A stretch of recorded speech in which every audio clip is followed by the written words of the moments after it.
नमस्कार मंडळी, मी प्रतीक्षा पुन्हा एकदा आपल्या सर्वांचं आपल्या लंबोदर किचनमध्ये मनापासून स्वागत करते। तर आज आपण उकळलेल्या पाण्यात हिरवी मिरची टाकून एक भन्नाट अशी रेसिपी पाहणार आहोत। तर ही रेसिपी बनवायला अतिशय सोपी आहे आणि झटपट तयार होते।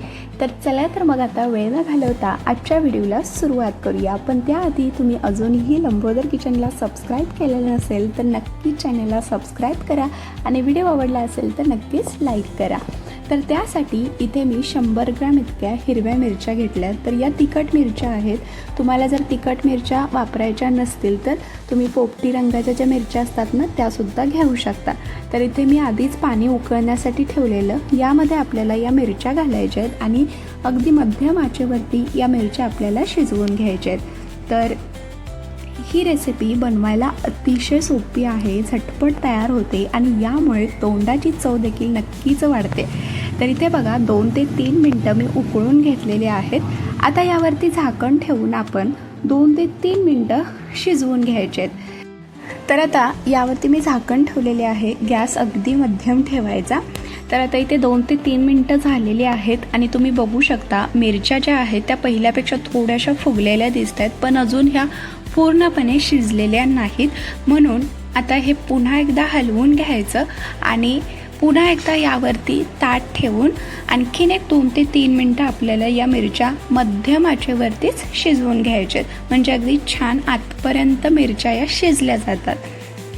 तर इथे बघा आणखीन एक 2 ते 3 मिनिटं मी या मिरच्या शिजवून घेतल्यात। एकूण 7 ते 8 मिनिटं लागलेले आहेत या मिरच्या शिजण्यासाठी।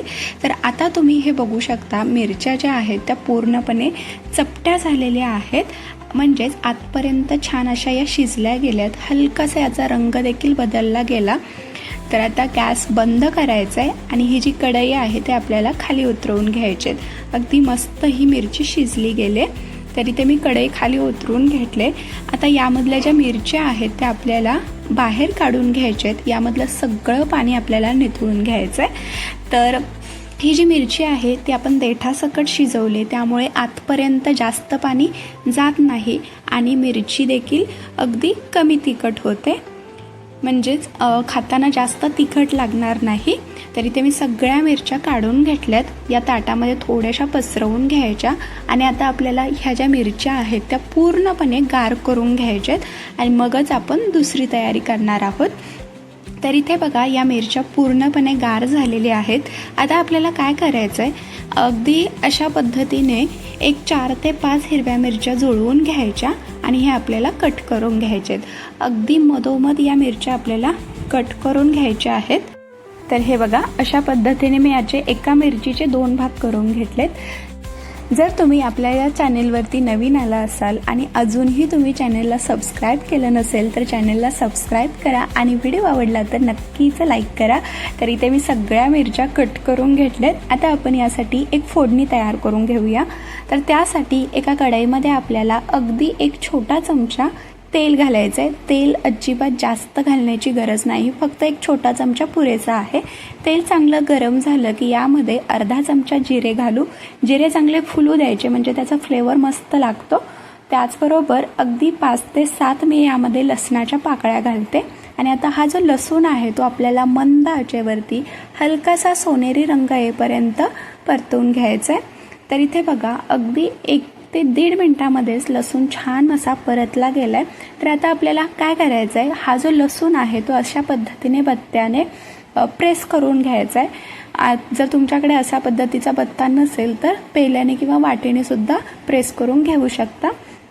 तर असं केल्यामुळे काय होतं, लसणाचा जो अर्क आहे त्याचा जो फ्लेवर आहे तो या फोडणीमध्येच उतरतो आणि त्यामुळे आपली जी ही रेसिपी आहे अगदी मस्त लागते। तर लसूण मी थोडासा परतून घेतलाय, छान असा कुरकुरीत झालेला आहे। तर आता लगेच आपण यामध्ये ज्या शिजवून घेतलेल्या मिरच्याचे तुकडे होते ते घालायचे आहेत आणि हे सुद्धा तेलामध्ये 2 ते 3 मिनिटं हलकेसे डाग पडेपर्यंत भाजून घ्यायचे आहेत। तर मंडळी, आपल्या सर्वांसाठी एक खास आनंदाची बातमी आहे, ती म्हणजे आपल्या चॅनेलने 6000 सबस्क्रायबरचा टप्पा पूर्ण केलेला आहे। हे सगळं तुमच्या प्रेमामुळे आणि प्रतिसादामुळे शक्य झालेलं आहे। त्यासाठी तुम्हा सर्वांचे मी मनापासून आभार मानते। आणि हो, आपल्या चॅनलवरती काही दिवसांपूर्वी मी एक पोस्ट टाकलेली, त्याविषयी तुम्हाला काय वाटतं हे देखील मला कमेंटमध्ये नक्की कळवा. तर इथे बघा, मिरच्या चांगल्या भाजल्या गेल्यात, हलकेसे डाग पडलेले आहेत. आता यामध्ये आपल्याला चवीनुसार मीठ घालायचं आहे. त्याचबरोबर 2 ते 3 छोटे चमचे भाजलेल्या शेंगदाण्याचं कूट घालायचं आहे. आणि आता हे जे शेंगदाण्याचं कूट आणि मीठ आहे ते सुद्धा आपल्याला या मिरचीसोबत चांगलं मिक्स करून घ्यायचं.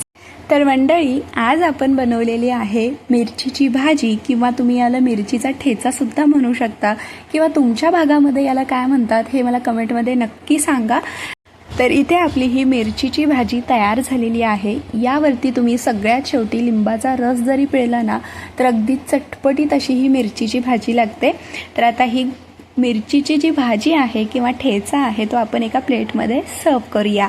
तर ही मिरचीची भाजी 7 ते 8 दिवस फ्रीजमध्ये आरामात टिकते, आणि फ्रीजच्या बाहेर म्हटलं तर अगदी 3 ते 4 दिवस तरी टिकते. आणि चवीला म्हटलं तर ना अप्रतिम लागते. तुम्ही देखील या पद्धतीने ही मिरचीची भाजी एकदा नक्की करून पहा. व्हिडिओ आवडला असेल तर लाईक करा, चॅनलला सबस्क्राईब करा. पुन्हा भेटू अशाच एका नवीन आणि छानशा रेसिपीसोबत. तोपर्यंत धन्यवाद.